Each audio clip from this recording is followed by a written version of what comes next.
আজকে থেকে আমি আরেকটা নতুন জিমে ভর্তি হলাম বা অ্যাডমিশন নিলাম। এখান থেকে আবার নতুন করে আমার যাত্রাটা শুরু হবে।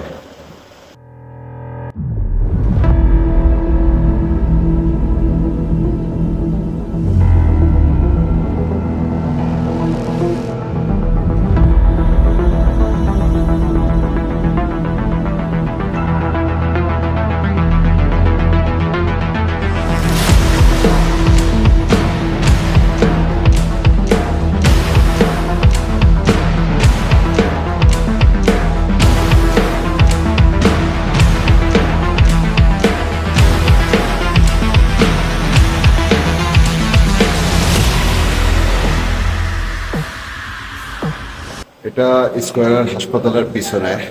আর এখানে ভর্তি হলাম রোজার মাসেই। রোজার ভিতরে আমি কখনো গ্যাপ দিই না, যার কারণে এখানে ভর্তি হয়ে গেলাম। আর যেহেতু একটু উন্নত মানের ইনস্ট্রুমেন্ট আছে, সবকিছু আধুনিকতার ভিতরে ছোঁয়া আছে, সে কারণে এখানে ভর্তি হওয়া।